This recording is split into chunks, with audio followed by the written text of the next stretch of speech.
Okay, now we're back to YouTube on the same feed that I set up earlier. But unfortunately, without the Facebook going as well, but we should have. Yep, now it's coming up live. Yay!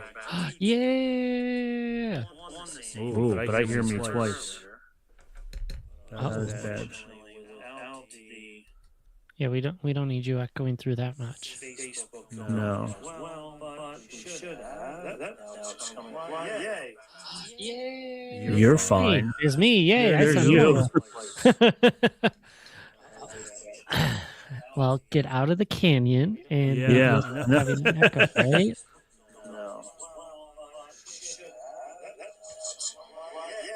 Let me do this. You're fine. It's me. Yay. I sound normal. Well, get out of the canyon and having an echo, right? Oh. It's me. Yay. I sound normal. No, we're. Oh. Get out of the canyon. All right. Hold on. Still doubling up.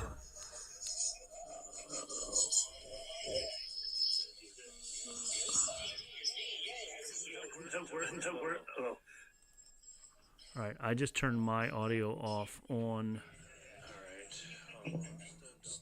the OB or the Video Ninja. Can you hear me or no? No, you can't hear me. Okay.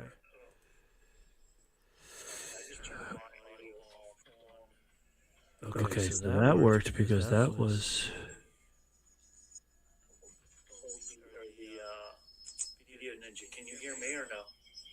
No, you can't hear me. Okay.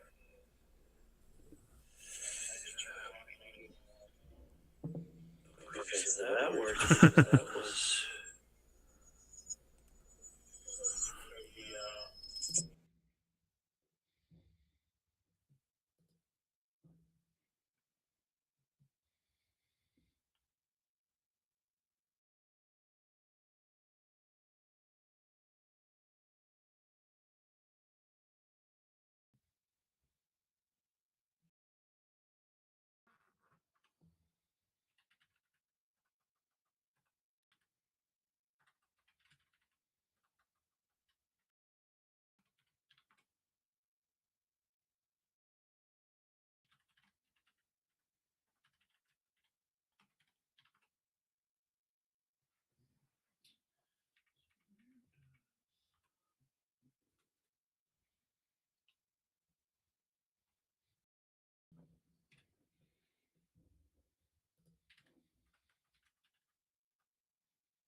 James. James. I hear you. Oh, here. Now, can you hear me now? I can hear you now. Yes, you're back. Okay, so I can hear you, but these need to be here. All right, now say something else. I can keep on saying something else. Okay. Ooh. Oh, fart. I can hear you now. Yes, you're back. I can hear you, but nope, I'm still echoing on YouTube. I keep on saying something else. Okay, so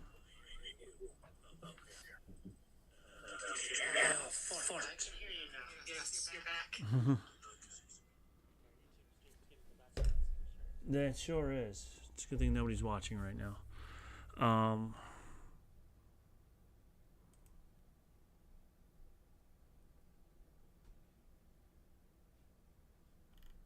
Oh, here we go.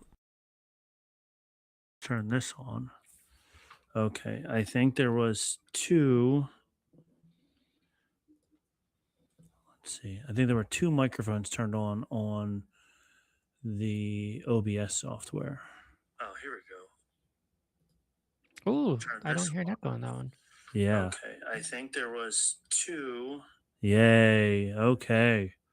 Let's see. I think there were two microphones turned on the OBS software. Oh, here we go. Ooh, it's alive. All right. I think there was. Okay, that's finally fixed. Jeez. Holy cow. Mamma mia, papa pia. All right. Got that. Let's see. Put that over there. Whatever. All right. Who knew this industry was like all about troubleshooting? I know, right? This is why so many people get paid so much money to do this and we don't. Yep. We just sit here and smile. We smile and we have fun. Whatever. Okay. I think I'm finally ready. Oh, now I just have to turn on the Audacity now. Now let's see how well this works. Yeah. It's the sound of an explosion right there. Just have it all break up, right? Yeah. Recording device line 2. Okay. Now, check 1 2. Sounds like it's getting my levels. You say something. Great. I'll stick up here and start talking about things, whatever. Perfect. It's not working. I love that. We love All it. right. Perfect. All right. Now I'm ready if you're ready. Cool. I will start my recording. Do you remember what the name of was it the cornerstone block? What was the clear block that they were trying to put The back? cornerstone. Cornerstone block? Okay. Yep. All right. I need to go rewind this.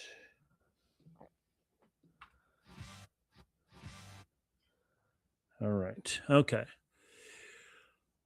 On this episode of Bantha Milk Podcast, James tries to put the cornerstone back where it belongs. It'll fit eventually, right? Eventually, we'll get it there.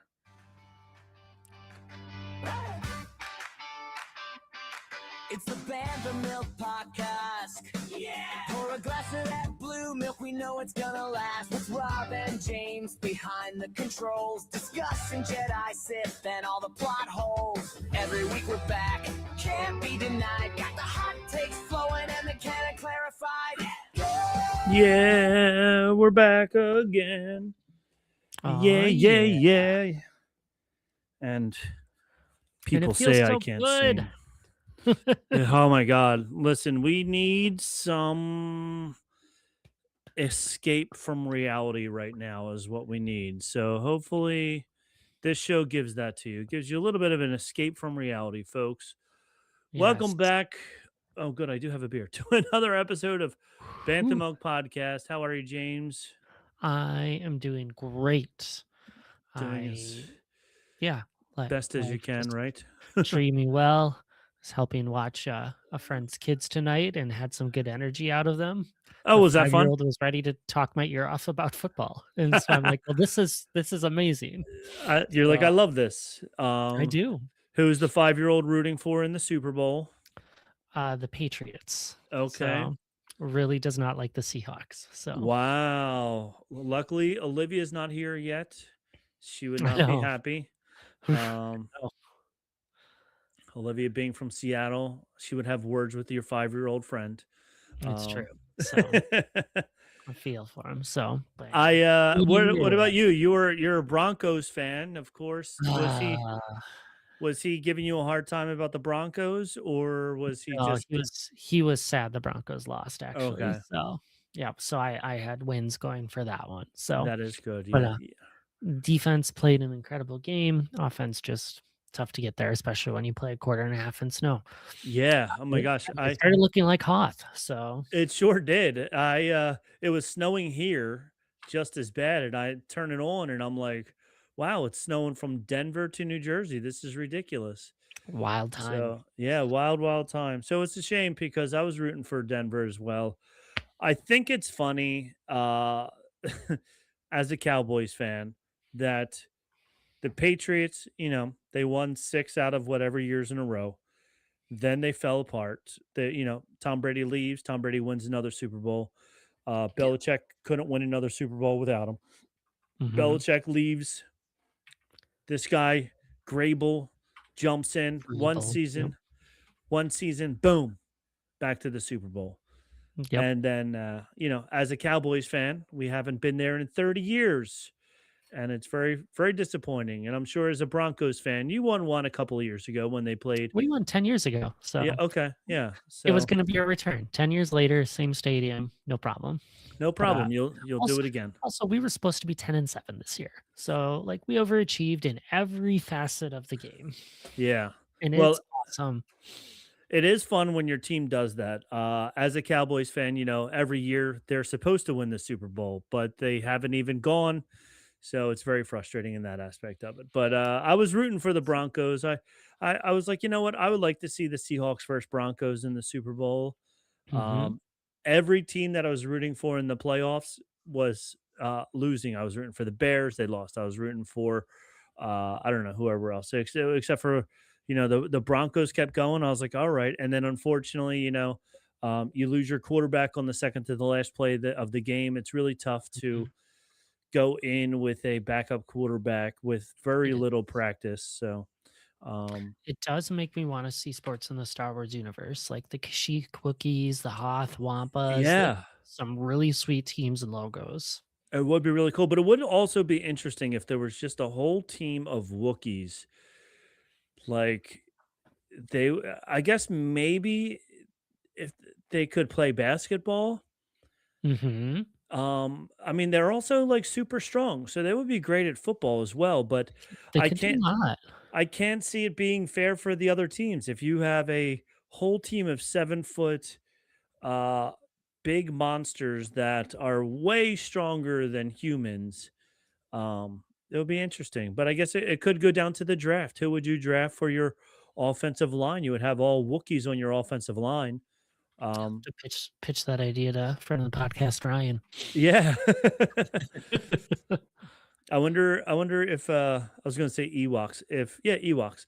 If Ewoks would even be uh viable. Like what position could they even be on a football field? Maybe a punter, but I don't even think with their short legs that they would be any good at punting. So I just um think about, like, watching 7th and 8th grade football, and they're always, like, the deep safety because no one throws it that far, right. or the running back because no one can see them behind the line. So, Yeah.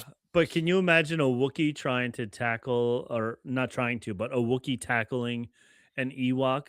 That I would mean, they'd just have be to get down pretty low. That might be tougher than we give credit. yeah, yeah.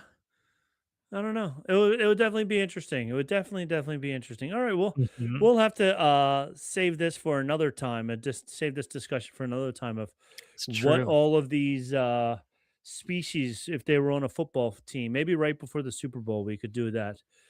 Figure out what species will be best at what positions on a football field. But until then, we have other things to talk about right now. First off, what are you drinking over there in Wisconsin? Oh, that is such the right question. I have gone to Capital Brewery from Middleton, Wisconsin, and nothing says Wisconsin like a good supper club. So that's why There you we've go. got the Capital Supper Club. I like it. So we'll see how dark this lager is compared to your lagers. Well, I can tell you that this drink is going to be darker than your lager because this is Purple Monkey Dishwasher from Incredible Evil name. Genius. Yes. And it is a chocolate peanut butter porter. It is delicious. I've had it Ooh, that before. sounds so good. It's so good. It's such a good drink. So, an Evil Genius is here in New Jersey. So let's pop. Ooh, Oh, you got a different lid there. Is it twist off or is it a pop cap? There I'm you go. ready. You are So prepared. Let's go. yeah, I was thinking about that one when I grabbed the bottle. I'm like, oh no. But that also means I get no sizzle. So That's right. It's very I'm little glad you sizzle there. So, all right, ready for the dark pour. Here we go. I mean, it's not purple, so I'm kind of disappointed, but Right. It does in the thin parts. It is a little reddish looking there, like a mm, amber red. But then when you pour it straight up, it's very, very dark. Oh, Mm. so delish. This is such a good beer. I love this beer all the time. It says, if candy and beer had a beautiful liquid baby, do you like chocolate and peanut butter but hate all that pesky chewing? Give your teeth a vacation with our rich, full-bodied chocolate peanut butter porter. Cheers, my friend. Lots of love. Cheers.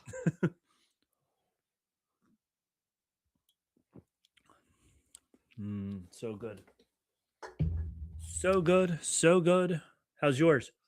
Good, simple lager. I'm totally on board with it. That's what I like to hear. Nothing wrong with a feel like good, simple lager. And I feel like I haven't talked about this as much as I should have, but I have a set of coasters that I use here that are Oh, nice. all Star Wars themed that were 3D printed for us. And so you get all these cool little like logos and emblems of They are different very like cool. Jedi, Sith and everything. So there's one or two floating around somewhere else in the house. I'm not exactly sure where they are, but nice to Well, have. They And are now very cool. good use. So Since we're talking about coasters, I have these coasters here, which ooh, I recognize those. these were stolen from. You got We them won't off say where. Batu. Yeah, I took them right off of Batu as I flew out of Batu when we You went into. smuggler. Yeah, when we went into Olga's cantina there, we I said I'm taking these home with me, and I have one of the menus on the wall also. Ooh, good for you. So that's enough of that. Mhm. All right, I have some news. Some of this news is a little disappointing that we didn't talk about it earlier, but I guess we'll start with that one. As we all know, our good friend Kathleen Kennedy has retired and moved on. She steps down as the CEO, George Lucas protege, CEO of Lucasfilm, and has now been replaced by two people, Dave Filoni and Lin-Wen Brennan. Lin-Wen Brennan and Dave Filoni take over. Did I say that right? How do you say her name? You're just like some other person. And I some don't other know, person. honestly. So I haven't heard anyone say it. I haven't heard that person's name before. I feel like such a big fan because of it. I know.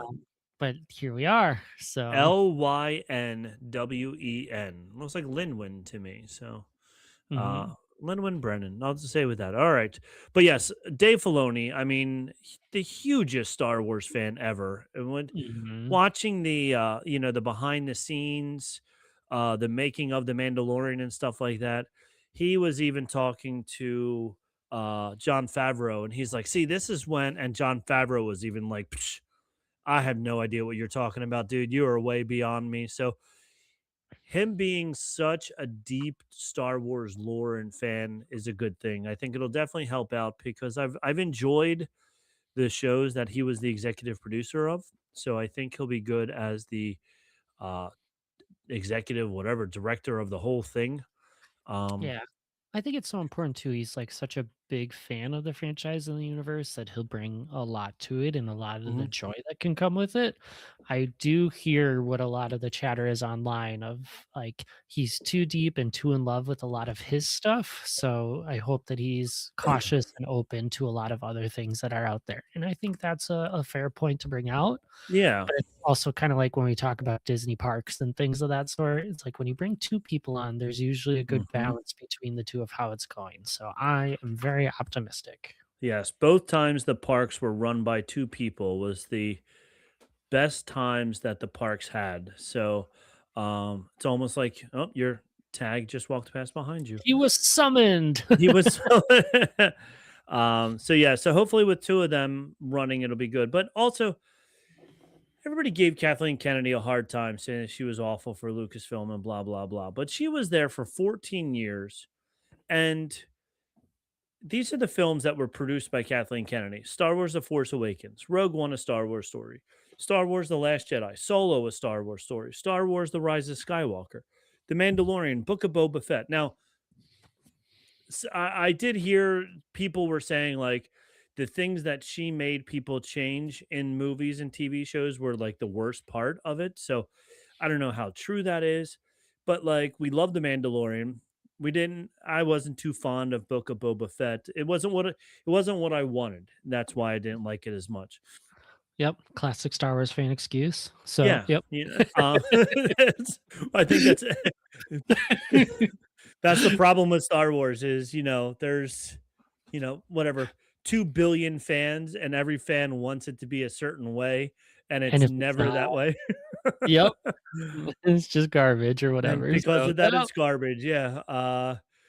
But Obi-Wan, I enjoyed Obi-Wan Kenobi also. Same thing. I wish it was more like the book where it was him just staying on Tatooine and dealing with trouble on Tatooine, but it was what it was. I mean, Andor was amazing. Willow, Ahsoka, the Acolyte, Skeleton Crew, and she's still listed as a producer on The Mandalorian and Grogu and Star Wars Starfighter and Star Wars The New Jedi Order, which is supposed to come out in 2027 also. Mhm. So it'll be interesting to see how long until Dave Filoni's executive producer, um, what do they the whatever the title is of in charge of the whole thing. Right.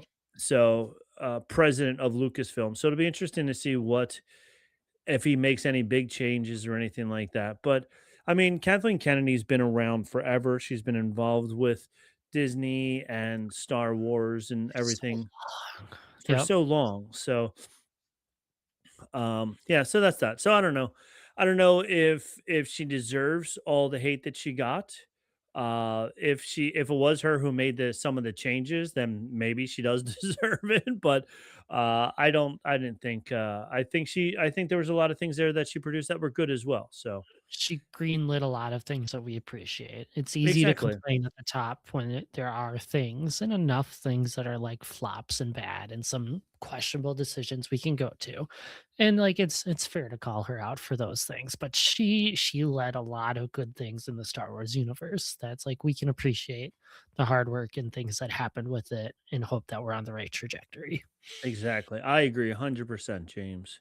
All right, here I don't know if you know the answer to this or yet, but there was an article that came through recently.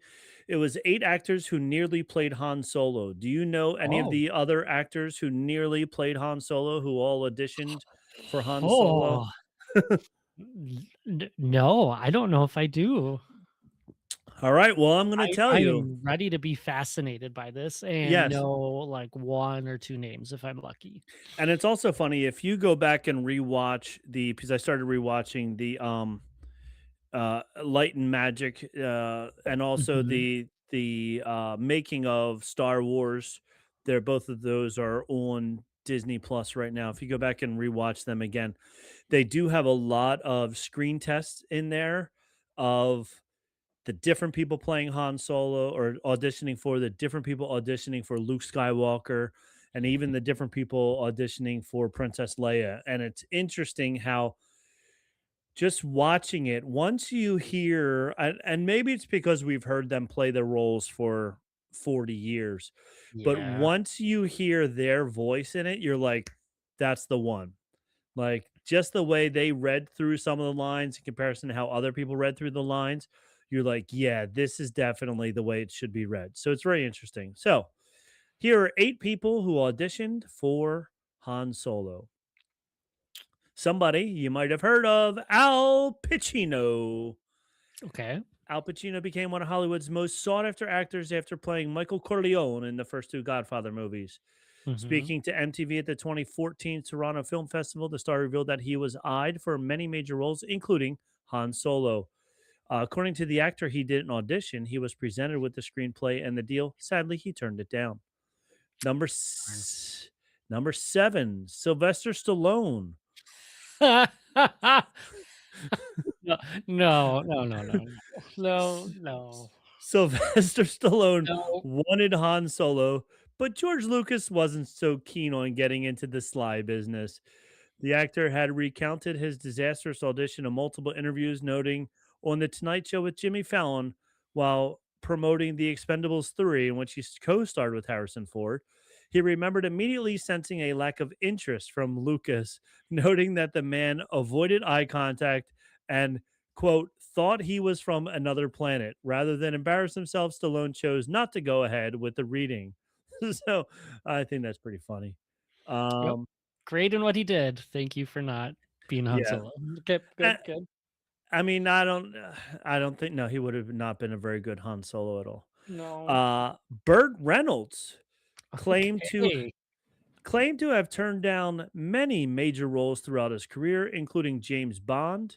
The actor also claimed he was offered the part of Han Solo, but he just wasn't feeling it. During a talk with Business Insider in 2016, he stated, "I just didn't want to play that kind of role at the time."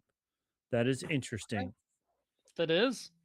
So I can see him as a James Bond, like at that yeah, time, like 100%. So 100%. He would have been a good James Bond. yeah, Don't think even back then, like I loved him in Smoking the Bandit, but I can't see him. It would be interesting because back in the day when he was Smoking the Bandit, he had that fast talking, wisecracking, and he was the ladies' man in Smoking the Bandit. So it would have been around the same time. he could have, So he could have. but he could have. Yeah, So I think he could have. I think it would have been interesting. yeah. Christopher Walken. I gotta have more cowbell. All right. I did audition for Star Wars, but I don't think I came remotely close to getting the job. He said about 500 other actors auditioned, Walken told the Financial Times. I'm very glad Harrison Ford got it. I would have been terrible. In addition, Walken also recalls screen testing opposite a young Jodie Foster, who was eyeing the role of Princess Leia. Unfortunately, Okay. a Disney contract conflict prevented her from getting the part. So interesting. I can't see Christopher Jabba, Walken. I got the credits. Jabba, you can trust me. I am bad at impersonations. Yeah, okay.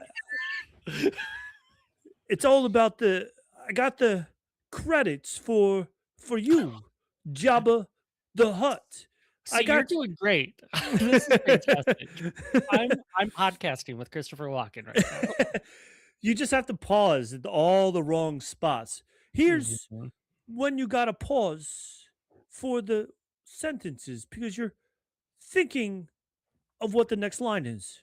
So, yeah, there's my Christopher Walken. All right. That is still one of my favorite commercials. I can't tell you what it was a commercial for, but everyone doing Christopher Walken to Christopher Oh, Walken is yes. fantastic. It's So I fantastic. feel bad for the ad that I don't remember the brand, but I remember the But you ad. remember the ad, yeah. Robert Englund, who Help. was Freddy Krueger. Oh, okay. Yep. Robert Englund's Han Solo story is an interesting one. He originally went to the casting building to try to get a pair in Francis Ford Coppola's Apocalypse Now. He was rejected, but a producer informed him that George Lucas was casting a space opera movie across the hall. Englund immediately became interested because he had liked Lucas's previous film, American Graffiti. According to the actor, the casting director only took a few Polaroids of him and then he never did a full script reading. He was eventually rejected. And it's interesting because none of these names in this article are ones that they show on that movie where they were showing other people in the casting seat. I can't even remember. Okay, this one. All right. Glenn Turman, Glynn. In the mid 1970s, Glenn Turman, then known for Cooley High, was invited to audition for Star Wars. According to the actor, he didn't know he was reading for Han Solo. He only learned years later when reading the book Skywalking, The Life and Films of George Lucas, that he had been a serious contender. Unfortunately, Lucas backed off, afraid of the controversy that would stem from an interracial romance between a black Han Solo and a white Princess Leia. I don't even know who this guy was. I don't either. I feel like you're just making a name in a movie up at this point. I know, right? So, Referring to the controversial sounding 1967 film about an interracial couple, I don't even know what he was in. I'm willing to run into Harrison Ford to get my. His career turned out just fine as he went on to be a part of many critically acclaimed projects, notably The Wire. He was in The Wire. I don't know. Still I haven't don't. seen that show either. So I don't recognize him. All right, James Caan. James Caan, also from The Godfather. He was the conciliers, the money guy for the mafia, but he wasn't the Money guy, Italian guy. Eager to sell his risky space opera idea to studios, Lucas sought James Caan for the role of Han Solo. Thanks to his Godfather fame, he was among the few high-profile stars who received direct offers. However, he turned it down because he was more interested in dramatic roles. He even threw some shade while on the Howard Stern show, saying they didn't want an actor. That's why they got Harrison Ford. Wow, that's pretty Oh funny. wow! Oh, Sonny Corleone. That's who he was. That was his character in Oh, The okay. Godfather, was Sonny Corleone. Nick Nolte. Now, I did see Nick Nolte's audition, I'm pretty sure. Okay. Yep. Nolte was among the long list of actors considered for Solo. He later admitted that he likely would have been a kind of goofy Star Wars guy, something that would have worked. Mhm. However, the casting team was looking for an actor who could bring both the grittiness and the comedy to the role, so they went with Ford. Well, Nolte has done well in dramas over the years, and his 3 Oscar nominations proved he would have found a way to make Solo shine. Thankfully, the rejection wasn't the end of the Star Wars road for him. Years later, he provided the voice of Queel, the intelligent and gruff Ugnaught from The Mandalorian. Queel. I have spoken, is what Queel Oh. always says. That's where we get our at the Aw. end. Is from Nick Nolte. Who else? They in the movie, in the TV show, they show other people, and I forget who else it was now. But these are 8 other people who auditioned and or tried to be Han Solo. I think other than maybe of this list, maybe a young Burt Reynolds might have been able to fill the role the way Harrison Ford did. Yep. They even had like a similar look to them back in the day. But I think maybe he might have been a little bit older, but he might not have been. No, I just maybe see it that way. Yeah. And it's just a lot of names I don't know because I'm too young. All right. Wow, what a journey. Oh, here's another one of this is interesting. The 2 actors who played where is it? Star Wars prequel stars Jake Lloyd and Daniel Logan share a galactic reunion. Daniel Logan was young Boba Fett in the Star Wars Aw. prequels. And then we all know who Jake Lloyd was. He was young Anakin Sure do. Skywalker. Yep. They, even though they never shared airtime on the film, they were never in the same shot, and I don't even think they were even at the same place together. But Probably because not. they have that young actor Star Wars connection. Mhm. I'm looking at the date. It doesn't say the date here right now, but it was earlier this year. They got together for lunch.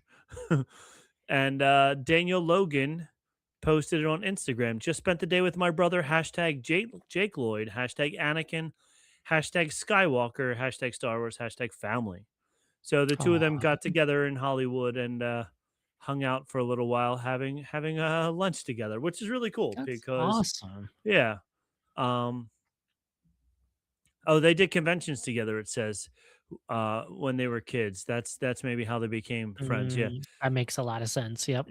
When I did my very first convention, Celebration 2, they were so worried about me that I had these 8 bodyguards that surrounded me, and I walked in the middle of them, and they would protect me, he said, and I didn't understand what was going on. And meeting Jake, we actually became really close friends and traveled the world together. So there we go. So the 2 of them got together, and they had a little reunion. Oh, January 18th is when they met up together. Had a little reunion January 18th. That's super. Okay. And then, sorry, I didn't mean to cut you off, but yeah, it was cute. Oh, you're good. You're good. And then for the following 3 days, all of the news articles have all been about some show that's coming out. Star Wars Maul, Shadow Oh, he's here. He's here, yes. So it's coming out. We got a trailer. We got It's a trailer. happening so much sooner than I thought. Yes, it's starting in April 6th. 2 episodes on April 6th, and then every week after that, 2 episodes until the season finale on May the 4th. Very exciting. Anybody who loves I don't want to say love Star Wars, but anybody who Love Star who Wars. Yep. loves Star Wars, anybody who loves what Maul has become, I think is going to love this, because if you only watch the movies, you only know the episode 2 Maul, and he was awesome. Sam, what's Sam's last name? Whitweir. Sam Witwer was amazing with the stick. Wow, the double-sided lightsaber. Just seeing the double-sided lightsaber for the first time, everybody was like, "What?" It's almost like what in the line. There's 2 of them from Top Gun when the bad guys split. It's like, oh no, it's a double-sided blade. How are they going to beat that? But like he had such a small part in the movies, but then in Mhm. the Clone Wars and then in Rebels, they bring him back and they do so much more with him that his character has developed into so much more. So So much. so we're really excited that they're giving us this whole thing. So beginning with a 2-part episode premiere on Disney Plus, April 6, 2026, and 2 episodes each leading to Star Wars May the 4th, picks up after the events of the Star Wars The Clone Wars for a pulpy adventure that finds Maul plotting to rebuild his criminal syndicate on a planet untouched by the Empire. There he crosses paths with a delusional young Jedi Padawan who may just be the apprentice he is seeking to aid him in his relentless pursuit for revenge. Sam Witwer is back, of course, as the voice of Maul. The series features stylized animation emblematic of the gritty new cityscape locale of Janix, combined with old school filmmaking methods to capture painterly brushstrokes on glass and other physical elements. I will say, watching the trailer, I love this animation. It looks so good. It's like an update on the classic style that we've come to embrace out of the Clone Wars, and it's done what looks to be like exactly how we want it to be. Mm-hmm. It feels like Star Wars. Mm-hmm. Yeah. The trailer is amazing. If you didn't watch the trailer or didn't see the trailer yet, go watch and see the trailer. The trailer was such a big deal that they had a preview for the preview the day before the trailer came out. They just had a couple of clips and was like, trailer coming tomorrow. It was like, what? You have a trailer for the trailer, and then the trailer came out and it was awesome. They know, so it's Mhm. great. Yeah. So we're gonna roll with it. I love that they're doing like 10 full episodes. They're promising like it's serialized all the way through. And so we're just gonna have all these great moments of like Maul and like all of his kind of characteristics that we got. There looks to be like great lightsaber battles and good conflict that's going with it. They're setting this up, and me, who's already too excited for this, is even more excited. Well, if you're going to be excited for Maul in April, you're going to be even more excited for this last news article that I have about Galaxy's Edge changing on April 29th, 2026 in Huge, Disneyland. huge deal. So this is super cool. They are now getting away from the being stuck in the one era. At Disneyland will undergo major changes, expanding its timeline to include characters and stories from the original Star Wars trilogy, with some guy named Darth Vader, Luke Skywalker, Leia Organa, and Han Solo appearing alongside existing sequel era characters like Rey, plus new music and a new Mandalorian themed mission for Millennium Falcon Smuggler's Run. These updates celebrating more eras of the saga for Disneyland Park with no immediate date confirmed for Disney's Hollywood Studios. So, Should be good. Like they did what they did and set it in the sequel universe and committed to this is our timeline, this is where it exists.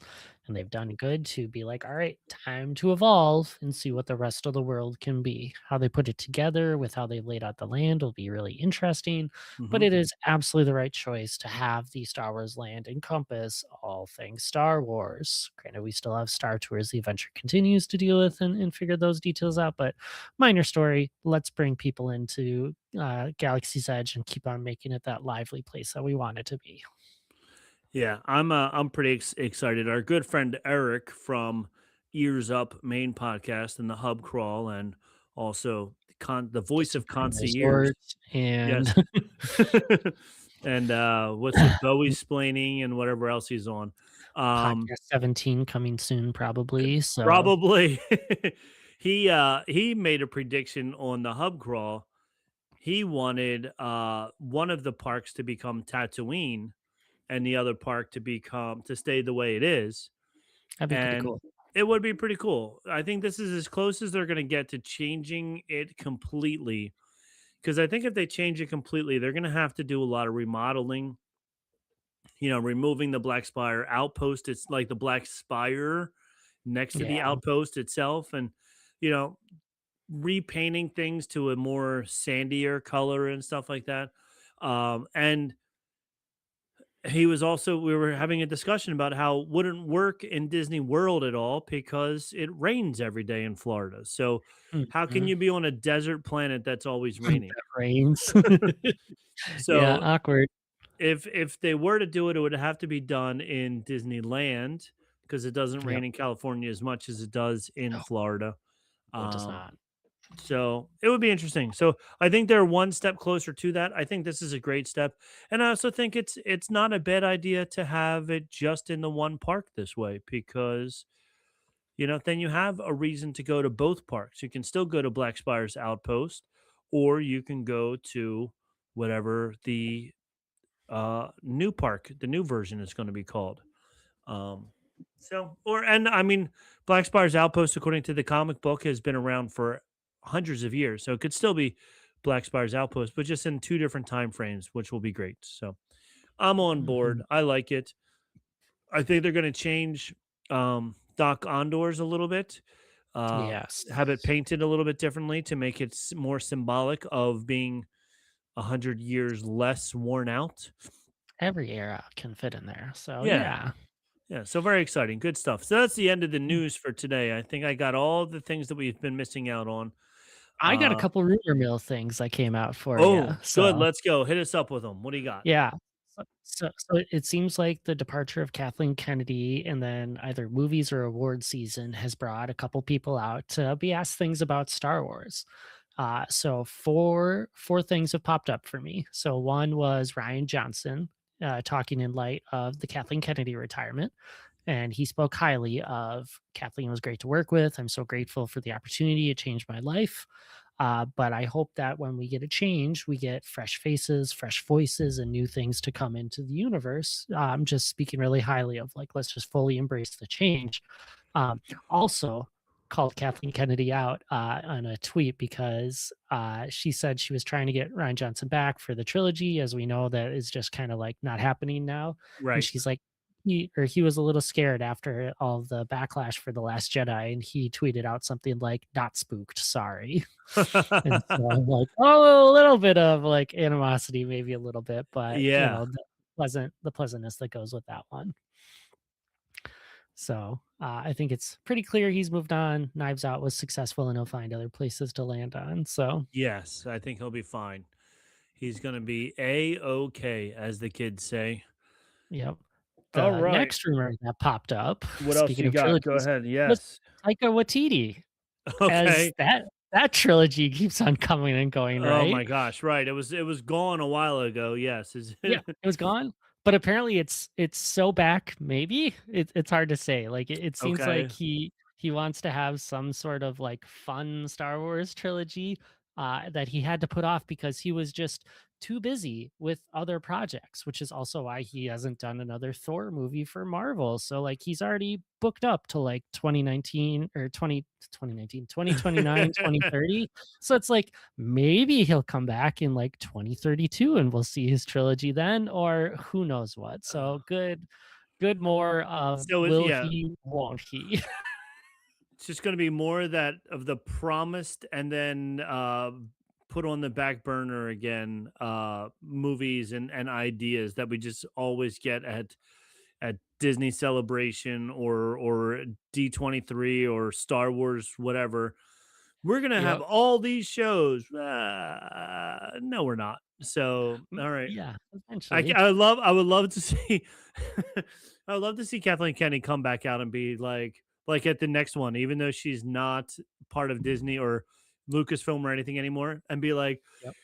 Taika Waititi trilogy coming soon, and then just walk away again. Everybody would be like, "Yeah, we heard this one before. We heard this one 2 other times already." Yep. So, All right, I got 2 more rumors for you because they okay, keep on flying. they keep So flying. Tony Gilroy, who created Andor, Hmm. told Business Insider that he, along with Lucasfilm and Disney, are exploring a horror leaning Star Wars project. He even said it's in the works, but Lucasfilm has not given any credence to that project happening or outlining any sort of timeline. But I'm just like, can you imagine a horror Star Wars area? Like, I guess why not? But also, Yeah. like, do we need zombies? So there's a book that I read, and it was basically like zombie stormtroopers. Yeah.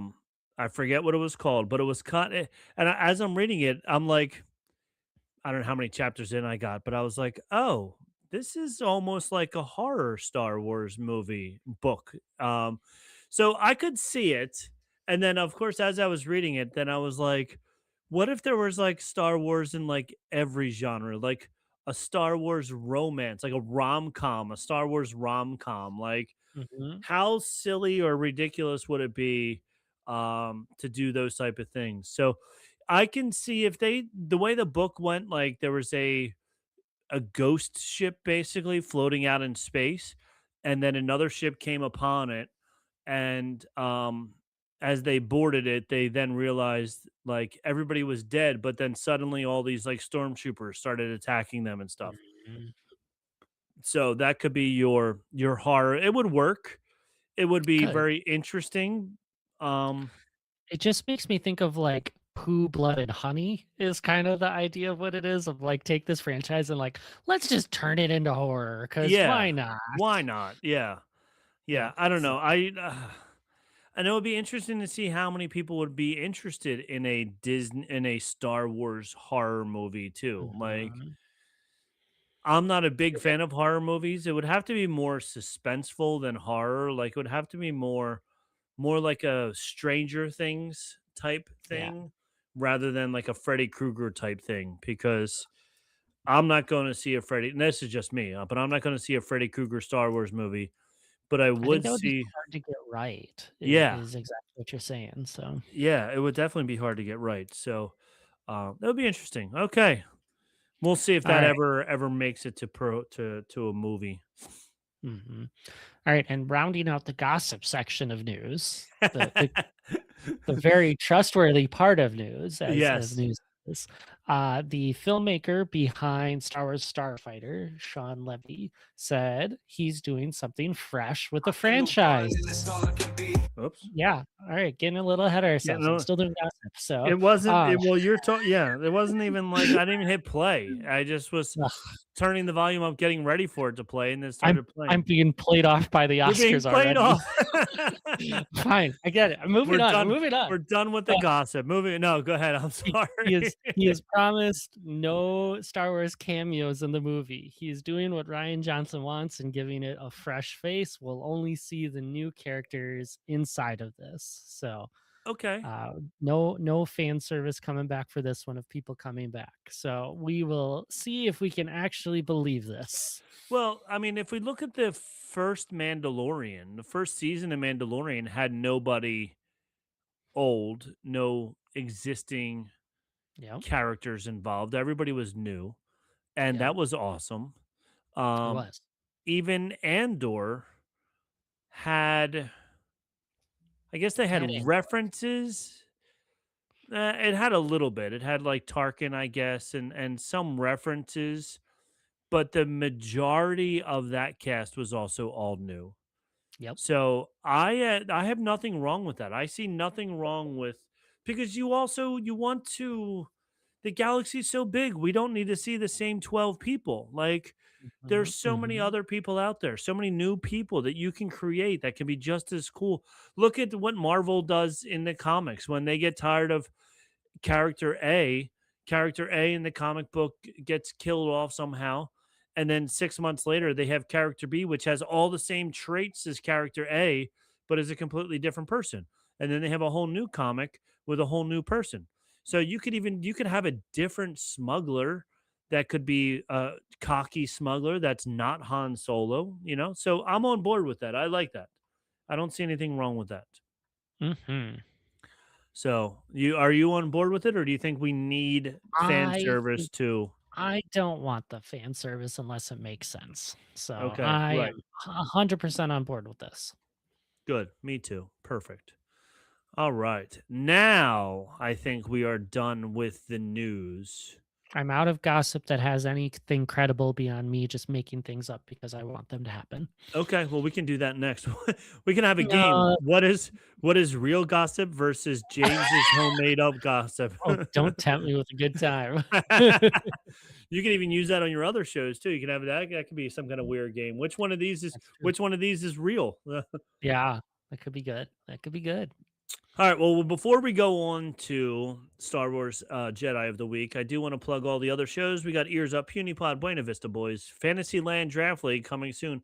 The Supreme Resort, latest episode just dropped with Robbie from Meet Upon Maine. Meet Upon Maine, yes. The friendship/dating app for Disney Parks fans. It's Yes. adorable. It was so cool. It was good.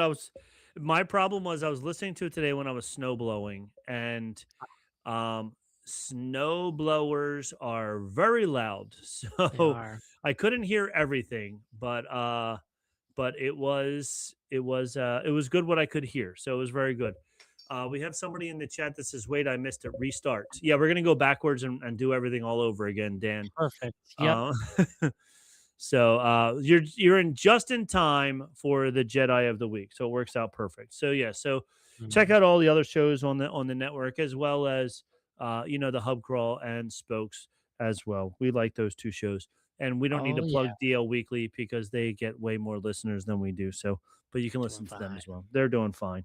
All right, so let me try to restart Jedi of the Week here. Let me see if this will get that bop going. Mm-hmm. Don't start in the middle with our questionable rhymes. I know. We gotta get him. I'm the Jedi of the Week. I've been running it like I've been Yoda for a minute. Putting on a clinic with my homie Obi-Wan Kenobi. Can you feel it? On the field like a real one. Yeah, I'm the one like my. I'm the one. There you go, Jedi of the Week. We had K last week. And let me see. A, B, C, D, F, G, H, J, K. We're up to L. We made it to L. We made it all to L. We're halfway through the alphabet of me being here as a co-host. What a time. At that. What a time. What a time. Yeah. So the letter L. This one feels inevitable. The spotlight this week is on Jedi Master Lou Minara Unduli. Why take the easy answer of Luke Skywalker? Right, not Luke Skywalker. Who's that guy? No way. That guy. We know that guy. We know what he did. Yeah, so just imagine looking up like Jedi Master in the dictionary, and right next to Luke Skywalker, it's got to be Luminara. Yes.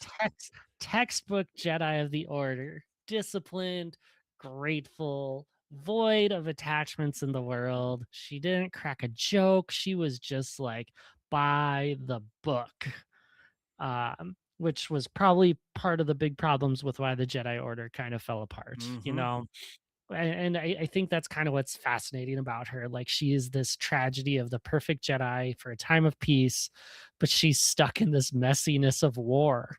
And so she has problems with it. And that becomes a problem as she is the Jedi Master to her Padawan Barriss Offee, who we talked about way back in whatever episode that was. That was my second episode doing this. And so it was like keep those emotions down. Just trust the code. It's gonna work. It's all good. And then it didn't work out because people just started falling apart and everything through it. And so it's like, great Jedi, terrible timing to be that great Jedi. Could have been a wonderful thing. So she gets this real complicated legacy that we see as we see her in Attack of the Clones, a really good arc inside of the Clone Wars. And she pops up, I think, in Star Wars Rebels as well, if I remember right. She But does. I think I that think was creepy. I think she was that when she was dead in Rebels or no? That sounds exactly right. Yeah, she was Yeah. I think she was the one. She was like calling to Kanan, and then she was like in a coffin and she was already dead, but they were keeping her held hostage or something like that. Yeah. Yeah, that's exactly right. Hmm. That's exactly right. So, yeah, so she shows up. She's got a big role, even though she's small potatoes compared to a lot of other Jedi. But that's her, our greatest Jedi that starts with the letter L. That's Definitely, great. 100%. There's no other Jedi that starts with the letter L. She is the No, best one of all of them. definitely. So, And she also, it also says many years after her demise, Undali's voice was among the many heard by the Jedi aspirant Rey as she faced down her grandfather. So in that one clip, when she heard yeah. all those Jedi's talking to her, this was one of them that she heard. So she Oh, came back after death twice, um, and and talked to both in Rebels and also to Rey. good So call out on that one. So, yeah, very, very cool. So, all right. Well, that wraps up. Let's see if we can restart this without it going into the bad things. And coming right next after the song is over, we'll go into a commercial and then we'll come back and we'll be talking all about parts 3 and 4 of the good old Rebuild the Galaxy.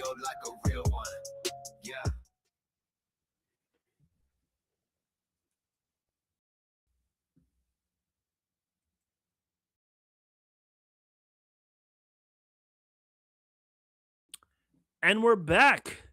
Welcome back. yay! Yay. Welcome back to Bantam Milk Podcast. I hope you buy that product. It was amazing. I Definitely.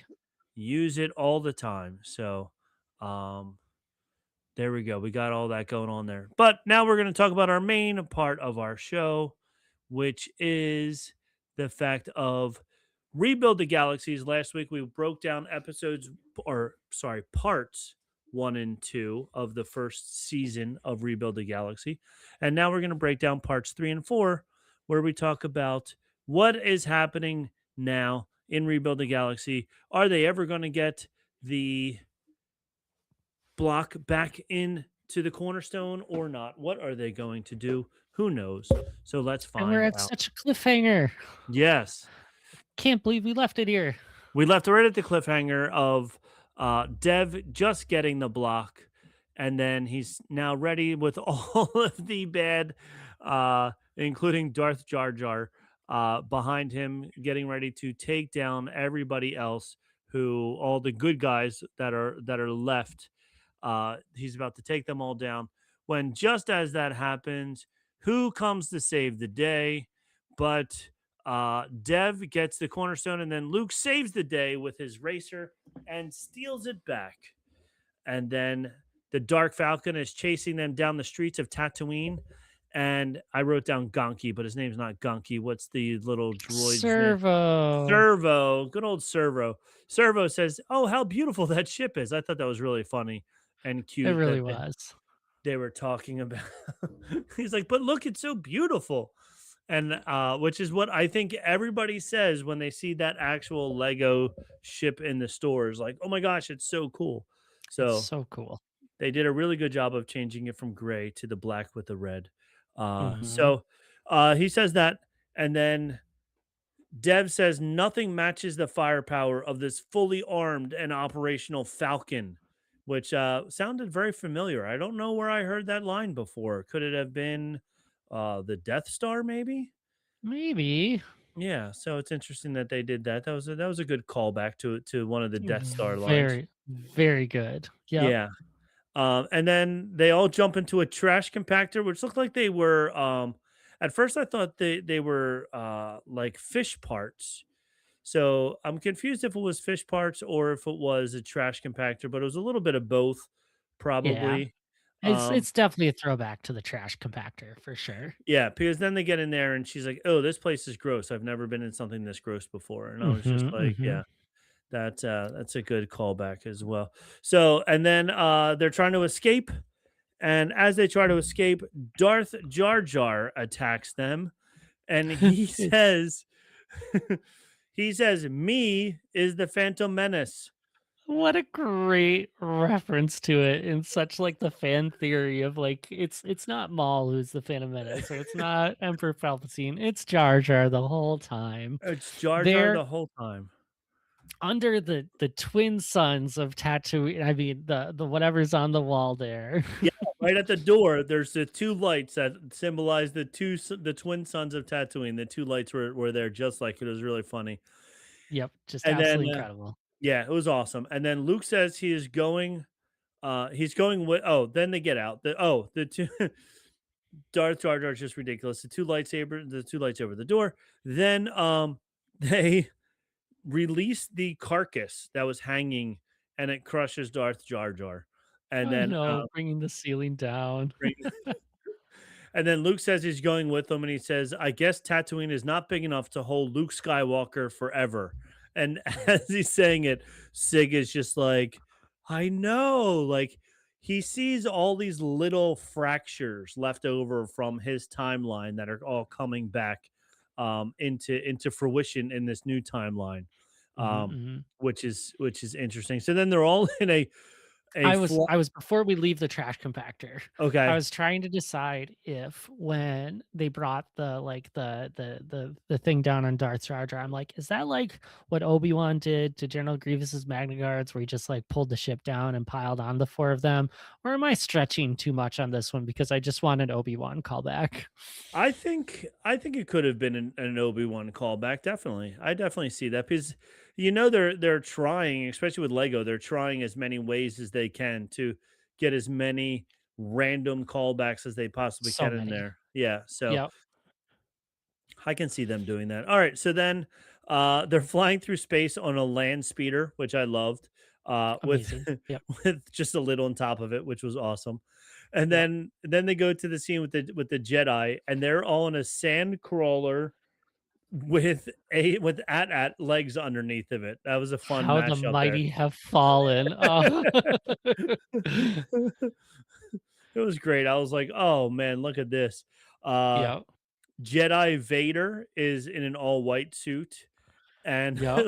Luke says, "You seem familiar to me." And then the servo goes, "Ooh, ooh, ooh." He's like, "I want to tell you how familiar Yep. he is to you." So Um, good. and then I also like how some of the people are still good. Luke is still good. Obi-Wan is has a small part, but he's there with the Jedis. I'm guaranteed that that one over there is Obi-Wan. And then we see later that Yoda was captured. He's still a good guy. So it's I like, don't remember Obi-Wan being there, so I'd have to go back and look because yeah, I clocked Palpatine and Vader. Jabba yes, was obvious. yes, Um, I don't know if it was IG-88 or IG-11 that was in there as the droid. right. But then The the Dooku was there. Dooku was captured, right? Oh no. Jan Oh, no, maybe Dooku. Okay. I was thinking I think Dooku that makes was the Obi-Wan. That confusion. might have been Dooku. Yeah. Okay. Yeah, because then it's Janna, the Uh-huh. stormtrooper from the sequels, Yes. and Lobot. Lobot was there. I'm probably Yes. missing 1 or 2, but And the green guy who was oh, Jabba's right-hand man. oh, yeah, yeah, I I can't think of think. his I think name. that's who it was. Or Cad Bane's there too, so yeah, and Cad Bane yep, is there. Yes. Um. So yeah. So okay. So I guess it was Count Dooku instead of Obi-Wan. Okay. There we go. I was wrong. yeah. All right. Well, so So we're still waiting for Kenobi. yeah, Ooh, but we do see, Luke is good, even though he's like a surfer dude. Good. And yes. we see later on Yoda is still good. So I found it interesting that that that they kept some of the people still good and whatever. And then Sig says, or Yoda or somebody says, no telling what you may find in the journey of your mind, which is a good line that I write down. And then Dev announces that he has a spy with them, which, oh, did I miss it? Oh, no, I guess it's coming up. Oh, yeah, okay. And then all the Jedi are now trying to help Sig find the temple. And then it gets real trippy, which was really funny. And it like zooms in on Sig's eyeball, and he's just like walking around in a white room. And then as he's walking around in the white room outside, Luke is drinking some blue milk, which I found fun. I really like that a lot. Yeah. And then Leia shows up, and then this is when it's really funny. Because Yessie's super excited to see her. And Leia's like, okay, you got everybody captured. I have issues with you right now. And then she goes, well, how did you know where we were? She goes, oh, I had a friend tell me. And out comes our very dramatic Maul, the goodest person in the world. It's so funny. It's so good. It is exactly the good guy that we wanted him to be, wearing the Lando outfit, coming out of Kylo Ren's ship. Yep. Dream. Absolute dream. And he's just like, yeah, see, I saw you. Oh, he's like so happy and everything like that. It's really, really funny. And then it goes back to the vision. We see Dev in his vision, or we see Sig's vision, and Dev is now in his vision, and he's holding up all his friends hostage. And he says, and then he comes out of that. And then later on, right after that, he says, you don't have to, Sig says to the Jedi, you don't have to be a hero to do heroic things. We just have to try. And it's almost like it's the reverse of what Yoda says, do or do not. There is no try. And this he says, yeah, we just have to try to be good. So I'm like, oh my gosh. And then the whole thing with Princess. Oh, okay. It's down here a little bit. Then they have to break through a blockade. And then they get in the Slave One with Greedo ears. And then when the Greedo ears Slave One comes out, here's Han Solo. Yay, everybody's hero, Han Solo. And he goes to hug Leia, and Leia hugs Greedo instead. And Han and Leia don't get together because Han says Greedo shot his shot first, and he got Leia. It is incredible writing for all of that one. Like, my gosh, I could not get over that line. Oh my God, it was so funny. He shot his shot first. I was like, oh man. So the Jedi ship can't take off. And then Slave One is alone in space because the Jedi ship doesn't have unlimited power. Unlimited power. He says they said the engines are offline. We are supposed to have unlimited power. It was great. That was an awesome line. Palpatine is just loaded with lines through this. I'm pretty sure it was around this time that he also said it's time to show the Empire that the Jedi can strike back too. It's like, gosh, yes, this is exactly what we want. Even like the voice, his voice that he has that they used for him is just such a funny voice for him as well. It's kind of raspy, kind of not. It was really, really funny. So Yessie breaks through the blockade. And after you can now, as she's doing it, if you know that Han Solo is the bad guy, then you can hear him like throwing out little hints that, oh, we don't want to get caught. We might get caught type of thing, as a spy would try to do to get caught. But then Yessie was like, watch this. And then she goes full speed ahead. And then almost crashes, but doesn't crash. And she used a line from Aladdin. Do you trust me? And and Sig's like, yes, I do. So I'm like, oh my gosh. And then don't get too. Han Solo says, "Don't get too cocky, kid." And then after they land, he says, I've had softer landing on Star Tours. Yes, what a great nod to Disneyland. The tour ship that takes you around from planet to planet is still alive and well. Even still alive and well. Galaxy. And even better, which is awesome. So, So then after that, they discover that Yessie discovers that the rebels that she got caught are all here, and she decides she's going to go save them and save the day. As she Mhm. does that, Sig and Bob and Servo go to the cave. Sig says, "How are we going to open it up?" And he goes, "Oh, I'll use the Force." I was like, "Yep, he's learning." And then Yessie breaks in to save the day when Han Solo turns on them. And I wrote down, I do like the white Grievous. The white Grievous costume or the white Grievous Lego set is pretty neat. It is Um, pretty good. it's funny. And then as all the clones come running out, they're all yelling, "It's a trap! It's a trap! It's a trap!" I was like, Trap it "Oh, is. Trap it is. that's it's so funny." Um, Yep. and then Han went bad. He says that he went bad because Greedo took Leia from him. So I that's know. What a that's scoundrel through and through. what a scoundrel. That's why he went bad. Uh Sig puts the cornerstone back when Dev comes out. Dev tells him that the universe is set this way forever. Jedi Bob did the same thing. Jedi Bob talked about how he did the same thing in his timeline. And then Sig realizes that Dev is never coming back.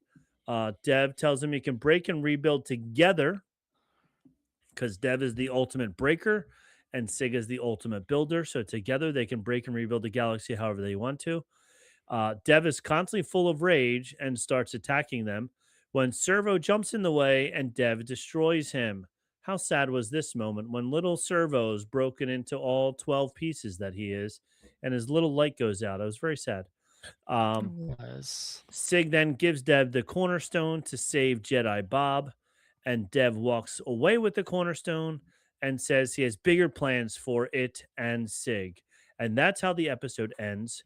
Another big cliffhanger, but luckily the next one starts right up. And in the beginning, then they do this with all of the Star Wars TV shows where they have the clips of all the different characters. Um, in this one, they ran through all the different masks. C3PO, R2D2, Darth Vader, I think, was Mhm. there. Maul was there, but then Servo was the last one. And how sad in this one, Servo's light just turned off, and it was like, I oh, it was so sad. know. I was like, no, not Servo. I like him. Um, and then Dev shows it just starts right back up again. Dev shows Sig Finessa, and he tells Sig that they can break apart Finessa and rebuild it the way Sig likes it. So Dev uses the Force to make Sig do it because Sig's like, no, I don't want to do this. So he's like forcing him by using the Force for him to touch the stone, and then he says he breaks apart Finessa, and then Sig's powers puts it back together the way Finessa used to be with a blue and green planet rather than the desert planet that it turned into.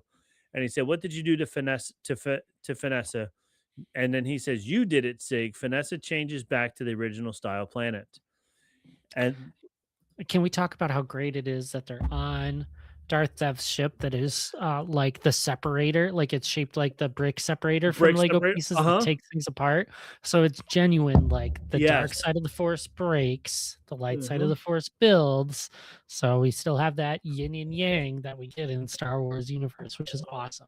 And it also, I feel like it had a little brick on the separator as well, which is what the lasers were coming out of. But yes, it was totally a separator. It was such a good idea to make a whole ship out of that separator, which is awesome. Yeah, so much. I love that. And then after that, we're back on Dagobah.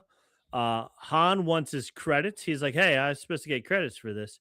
As Yoda fakes an illness, and then as they come over, he goes all Super Yoda on them and pew pew pew breaks every single thing in like 2 seconds. It was like, Yep. yes, it was awesome. um, and And we had then Mace Windu bring the line back instead of "this party's just getting started. This party's over." and then Han says the Hilarious. rebellion is dead when Yessie shows up with the Dark Falcon and rescues the rest of them. Now we're back on Finessa and all seems fine, but Dev is still bad. He asks Sig to write his story, and Sig says Jedi Bob told him to write his own story. And then he goes through this whole big thing. He said, "This isn't real. This is just a copy of a memory." And then Dev says, "This is everything you wanted." And he said, "Not like this." he said, "You will join me now," and he said, "Never." And then the other Sith show up and they turn on Dev because he wants to work with Sig, and they're all like, "We don't have time for this. You can break apart the whole galaxy. We can do whatever we want to do. We don't have time to wait for you." And then they all start fighting. And for a Lego cartoon, it was very good fighting. It was. It was very good. I was enjoying it a lot. A lot of red lightsabers going all over the place there. Poor Ray, though, getting doubled down on in this. Like, again, you were a no one when I found you. She's just constantly a no one in this universe. Like, it's She's just so always mean. no matter if she's good or bad, she's still just a no one, no matter what happens. No. Yeah, poor Ray. Poor Ray. Then all of them try to fight, and he defeats all of them. The Jedi find out about Dev's story, and they all decide to run. But Luke says to fight to protect this galaxy. So I found it funny that all the rest of the Jedi were like, "Oh, we can't win. We're out of here." And Luke is like, "No, stop. Let's go to Dantooine. It's too far away to be useful." So we'll go out there. And then Luke now is starting to become not just a hippie dude, but actually the hero that he wants to be, or the hero that he should be. Sig runs out of space when Jedi Bob shows up in the Jedi Force Builder Starfighter, which is the fourth ship that you can actually buy from Star Wars. So you can buy his ship. And then and it's funny, he then builds a second one for Sig. And he says, "I don't know how to fly this." And he says, "It's okay. It's not my problem anymore," or something like that. It was really funny. amazing. Yep. Jedi Bob was like, "Well, you'll figure it out." Yep. So then Dev and the other Sith are fighting when Sig flies off. Then they have a space battle, which was a fun space battle. And then Nice the to see Jedi. the tie wings come in from the rebels to just keep on going. A couple like custom ones in there as well, of course, like the rebellion does. So Yeah, it was fun seeing all these like mashups of all these other ships. So that was really cool. mhm, Then mhm. all the Jedi show up, which was funny because the main Jedi ship still just looked the same. Awful. The legs were just hanging down. It was so funny. So then they're all fighting. We get the iconic Palpatine. Do it. Do it. Yes, he looks right into the camera and says, "Clear path for Jedi Bob and Sig. Do it." Do it. And then Princess Leia says, "Take out that calamari destroyer." I thought that was really funny that they Yeah. mixed it Mixing up 'em that way. Sig is making spaceship sounds as he's flying. He's just going pew pew pew pew pew pew. Yeah. And then I swear there's like human noises for like swoosh like throughout the whole series with the ships whenever it goes past, like every kid did when they were flying the Yep. plane. Swoosh. Swoosh. So, Shoo, shoo, yeah. shoo. Yep. Yep. Sig and Bob get on the ship when C-3PO saves the day because someone paid them a lot of credits to fight. And it was Mhm. cute because it was they're like, "Who has that kind of money?" And then Luke leans forward and goes, "Luke's money is your money," Oh, which that was was great. so nice of him. He's now part of it. They get Yep. on the ship and they go for the cornerstone when Sig confronts Bob about it. We can build new lives in this galaxy. They go to get it when Dev is already there. When I first got to this galaxy, the person I first looked for was you, Dev. Or Sig said to Dev, he said, "I understand why you're so lonely because the first person I looked for was you." And then they thought of being alone was tough. He said the thought of being alone was tough. Dev says he hasn't had a moment of happiness in his whole life, That's which is so tragic. sad, very tragic. And then Sig says, "There's good left in you. There is hope, no matter what you have done." I feel like this was the Luke to Darth Vader speech when right before he takes Darth Vader's mask off. Yeah, very much. He says, "Nope, it is too late for you. It is too late for you, for me, and your friends. The age of devastation begins." And then Bob gives Sig his lightsaber, and then they fight. Sig fight each other. Yeah, even though Sig's never held a lightsaber before, feels like Ray It's- versus I Kylo was all gonna over say- again. I was gonna say it's a very Ray versus Kylo moment. Yeah, yeah. And then Sig and Dev are fighting more. very creative with the building and breaking of the parts. And I Yeah, wrote it's that so down, that it was cool. very creative as he was building everything. And then Dev says, "How are you doing that?" And he says, "You told me to be more creative." I was like, "Dude, this is perfect. It's exactly what I wrote down." It's so Um, good. and then the red tractor beam of breaking everything.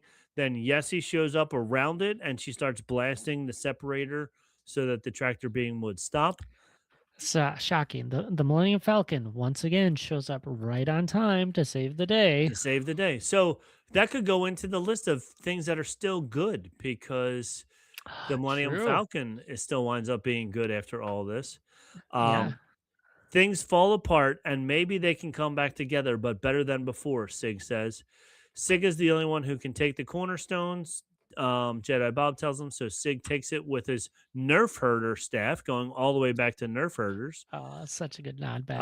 And there was another line where she was like, one of the Sith, I think it might have been Ray, said something like, "We're just waiting here for this Nerf herder," and he said, "What they say? It's an honorable Nerf profession." handler, honorable profession. Yep. It's an honorable profession. um, and then Dev is not alone anymore. Sig tells him. Dev leaves, and Bob and Sig build new ships and fly off. The Empire is in retreat. They go back to Dagobah. They put the cornerstone back, and they restore the galaxy and Servo, and the temple is hidden again. Sig is at the very end now writing a new story. He's writing his own story. And Bob and Sig, It's it's his own journal of the wills. I don't know if we yeah, went that deep into it, but it's like another true like history of the Jedi and the world that it is. So that's pretty awesome to have that. that is pretty awesome. And I didn't look and try to decipher, read what it said, but all the letters on this little orange tablet there were all in Arabic. And I'm sure somebody else out there has Oh, I'm written down sure. what it says. Yeah. But yeah, so it's there. You can try and look it up and see what it says. So Sig is now reading a new story. Bob and Sig go to Alistan to work on their force building. Yes, he says she has a shortcut. She's It'll be fun. it'll be Yeah. fun. Yeah, of course. I wonder what that shortcut could be, considering she's also flying the Millennium Falcon. That's interesting. Um, Yeah. and then at the very Love end, flashbacks. yeah, Oh, oh, the end. Such a good ending to this one to set up season 2. such a great ending. The all the rest of the Siths, they go and they find a person and they say, "What can we call you?" And he says, "They call me Lando Lorian." The Isn't that right? Mandalorian. Oh, Isn't that yes. right, baby? And then there's baby Grogu there also, and he seems a little angry, but it's He does. Lando Calrissian as the Mandalorian. Lando Lorian. It was awesome. And it was an awesome, I don't even know if it was Billy D. Williams or not, but it was a great Billy D. Williams accent if it wasn't Billy D. Um, but yeah, it was awesome. He was such a great ending to this season and great setup for the next season. And I'm It looking really through was. all of the Ahmed Best as Darth Jar Jar. That's really funny. Yep. So many people came back and gave the performance or slightly Yeah, changed it, which was awesome. yeah. So, Um, so it doesn't look like Billy D. Williams is in it, but Bobby Moynihan, I love him. He's been in so many different things. Mark Hamill, of course, was in it. Uh, Kelly Marine Tran as Darth Rose Tico. Matt yeah, I Sloan play. Yeah, had to appreciate that cast recording as you keep saying names. Like it's so great that so many people came back to like just dig into it and let this galaxy be what it is because yeah. it's a multiverse. So who cares, right? Who Like cares? Yeah. let's have fun with this lore. I don't think any of this is really canon. No. So it's like they can have fun with a voice acting thing of characters that they hopefully still adore as they go through it. Because this truly feels like a love letter for that Venn diagram of Star Wars and Lego people, right? Like Yeah. we play, we get to rebuild, we get to do it differently, we get to tell more stories, and like it's everything that you want inside of this. Except I would say it went too fast. It did go too fast. It was very, very fast. Which is it was Billy D. Williams actually as the voice of Oh, Lando okay. Lorian. So yes, there we go. But yeah, I like each episode was listed at 26 minutes, but I watched them today and I was like, this was not 26 minutes. So I think Especially if you, Crammed it in. yeah, yeah, and if you're watching it, I think the night Disney Plus like skips the closing credits and just goes right on to the next one. So there might have been Mm. even like 5 minutes of closing credits there. So Yeah. each episode was only about 20 minutes. I think it took us longer to give a rundown of it than the actual shows were. Yeah. Um, but it was True. really good. Yeah, I Um, have to say that the thing that I appreciate most about this series is that they didn't just reset the galaxy at the end. It would have yes, been such an easy way out. yes, yeah. So the fact that they did say, and how Jedi Bob explained, like, my version of the galaxy came before your version. So imagine if In we four had by three aspects too, which is hilarious toss back for a the TV great, fans. yes, a great TV throwback to square TVs versus widescreen. Yep. Um, but yeah, imagine if they could do a whole series just as young Jedi Bob too, which would be Yeah. great. Um, Throw in the prequels. Why not? yeah, so I did it. Look, Lego always has fun with their shows. This is a great one, like you said. It nobody took it too seriously, and it was fun to be able to establish different things in it and make it different and have a lot of fun with it. Yep. So it was awesome. Yep. Um, Absolutely phenomenal ride. Highly, highly recommend. And yes, I'm very excited to see where Pieces of the Past, the second season, takes us. yes, 100%. But next show we're going to be, it's going to be the Star Wars Day Star Wars Podcast Day episode. So I have an idea. I'll have to discuss it with you if we do Ooh, something special for that instead, because it's a special excellent. episode. Yeah. Um, so I'm thinking we can do something special for that. And then after that, we can come back around to the second season of this and see where season two goes of this Lego. And then it's almost time for And then mall. time for mall. We'll be able to do it live. It'll be awesome. So it'll be That's great. true. Yes. So I am all talked out. I don't know about you. Yeah, I think we covered a lot. I So, think we did cover a lot. We had a good show. This is a lot of fun tonight. So oh yeah, I think if you enjoyed it, please don't forget to like, subscribe, comment down below, um, and follow our Instagram at Bantha Milk Podcast on our Instagram. We have a Facebook page as well. We also have a Facebook group called Sacred Jedi Texts, which used to just be everybody who joined was just posting a bunch of memes, all the Star Wars memes you could find. So you want to throw a bunch of Star Wars memes in there, go ahead and do that. So look us up, join us anywhere on any of those things, as well as Ears Up and all that other good stuff. I think for now we're done. So I'm going to say it first, and then you can follow right along with me. On this episode, we have spoken. we have spoken. Good night, everybody. Bye bye.